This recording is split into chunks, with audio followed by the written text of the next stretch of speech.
আসসালামু আলাইকুম। আশা করি সবাই ভালো আছেন। আজকে আমি তেলে ভেজে চিকেন বান তৈরি করেছি। তো রেসিপিটা আমি যেভাবে তৈরি করেছি সেটা একটু শেয়ার করছি আপনাদের সাথে। আশা করি আপনাদেরও ভালো লাগবে। এখানে আমি চিকেনের ব্রেস্টের পিস নিয়েছি, সলিড মাংস। আর এরপরে আদা রসুনের পেস্ট, সামান্য একটু গোলমরিচের গুঁড়ো আর লবণ দিয়ে এটাকে আমি সিদ্ধ হতে বসিয়ে দিয়েছি চুলায়। তারপর এখানে চলে এসেছি, একটুখানি ময়দা নিয়েছি ১.৫ কাপের মতো। এর মধ্যে আমি ১.৫ টেবিল চামচ চিনি, অ্যা স্বাদ অনুযায়ী লবণ এবং ইস্ট দিয়েছি ১.৫ চা চামচ। তারপরে কুসুম গরম পানি দিয়ে একটা ডো তৈরি করেছি। ডোটা কিন্তু সফটভাবে তৈরি করতে হবে এবং প্রায় ৬-৭ মিনিটের মতো কিন্তু মথে নিতে হবে।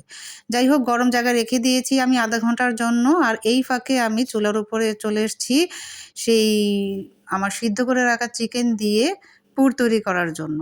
আমি কিন্তু চিকেনটাকে একদম ঠান্ডা হয়ে যাওয়ার পরে হাত দিয়ে খুলে নিয়েছিলাম। তারপরে চুলায় কড়াই বসিয়ে দিয়ে এর মধ্যে রান্নার তেল দিয়ে দিলাম। তেলের মধ্যে আমি ১ কাপ পরিমাণ পেঁয়াজ কুচি দিয়েছি। এবার পেঁয়াজের সাথে আমি দিয়েছি আদা রসুনের পেস্ট, জিরার গুঁড়ি, ধনিয়ার গুঁড়ি, মরিচের গুঁড়ি, সামান্য হলুদের গুঁড়ি, গরম মসলা গুঁড়ি, স্বাদ অনুযায়ী লবণ। এগুলো দিয়ে ২-৩ মিনিট কষিয়ে তারপর আমি কিন্তু সেই চিকেনের ব্রেস্টের পিসগুলো দিয়েছি, যেগুলো আমি ঝুরা করে রেখেছিলাম। দিয়ে এবার আমি ২-৩ মিনিটের মতো জাল করে তারপরে আবার কর্নফ্লাওয়ার গুলে তারপর দিয়ে দিয়েছিলাম। তারপর এটা ঘন হয়ে গিয়েছে, একদম আঠালো হয়ে গিয়েছে। এরপর কিন্তু আমি ১ কাপের মতো দুধ দিয়েছি।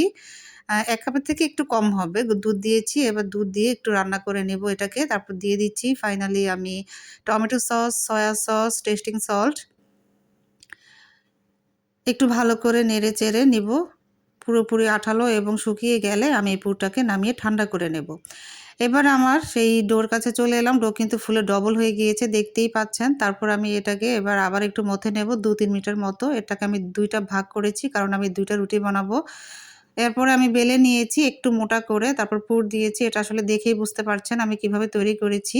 তবে যেভাবে তৈরি করেছি প্রসেস একদম ঠিক আছে, কিন্তু তেলে দেওয়ার কারণে কিন্তু এটা সামান্য একটু আ মানে এই জিনিসগুলো একটু খুলে গিয়েছে। তো কোনো সমস্যা না। আপনারা কিন্তু যদি এটাকে ওভেনে বেক করেন তাহলে কিন্তু আরো সুন্দর হবে।